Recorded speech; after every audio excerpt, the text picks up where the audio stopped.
don't you come expecting a miracle? For God is still on the throne. Put your faith and trust in Jesus. Lord, believe what my God can do for you. Lord, believe what my God can do. If you want to receive from the Lord, all you have to do is believe. Faith the size of a mustard seed. It's all the faith that you need. Oh Lord, it's all the faith that you need. Well, why don't you come expecting a miracle? For God is still on the throne. Put your faith and trust in Jesus. Believe what my God can do for you. Believe what my God can do according to your faith. How many times have you said in your heart and mind, I will do something, and when you finally get around to it, it's years later? Or sometimes you never get to it. How many times have we put things off only to feel the burden of not succeeding in these things in which we had purpose in our heart? How many nights have we felt pain and sorrow? We were upset with ourselves because we let our own selves down. We didn't hold true to our own words, I feel a virtue. You see, a lot of times the pains of life come, and that feeling of a lack of success, sometimes it comes upon us because of the failure of our own words. We fail to do as we say.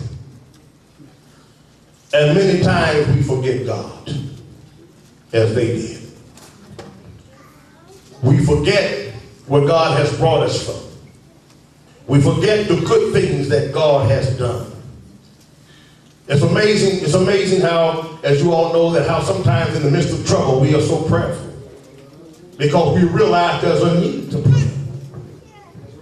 We feel everything, all the pains, the fears, the agonies, the temptations, the stress, the burdens which tell us to pray. But when these things are lifted, how many vows go unkept? How many broken promises? How many times have we forgotten where God has brought us from? And sometimes we have a tendency to play around in the same things that have brought us under bondage in the name of trying to see if we really got through it. I was talking to someone, and I was talking to them about Russia. When I was in Russia, and right after the Iron Curtain had came down, I was talking to the young Russian pastor, and I told him, I said, you know, liberty is a good thing. I said, but liberty can be dangerous if not used in the right way. Liberty can corrupt you, even as it has done America in a lot of ways. He said, Bishop Bryant, you know you're right, because a lot of the pastors that went underground when the communists was in rule, they were beaten. Some of them were in prison. They refused to let the government rule their churches, so they went underground. He said, but the minute Iron Curtain was lifted and they gave freedom of religion, he said many of those pastors stopped preaching. And they went into other things and forgot about the gospel. Lord, help me to seek your face every day. My God, I feel the virtue. Help me not to forget you once you brought me through. Help me to remember you. Help me to pray as you instructed. God, give us this day our daily bread. Help me to talk to you daily. I found out if we talk to God daily, we won't fall into so many ruts and so many trials and so many tribulations. Because if we start off by talking to him, give me this day my daily bread, that covers everything. Give me direction, give me wisdom. God, you know what's up the road.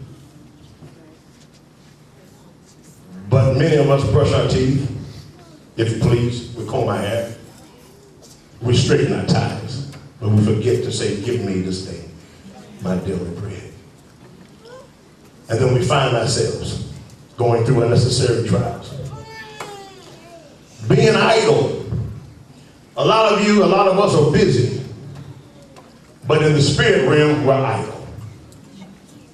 You see, you're wondering how is it possible to be idle, but you're so busy. Well, one definition of the word idle is to neglect the basics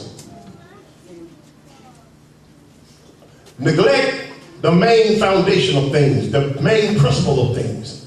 You can be busy doing a lot of things, but it's the wrong thing. And it edifies you not.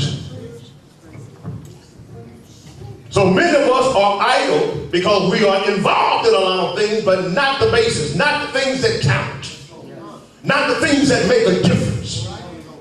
And this is what we do. We work hard, we do a lot of things, but we're idle concerning the things of the Holy Ghost because we have God nowhere in the plan.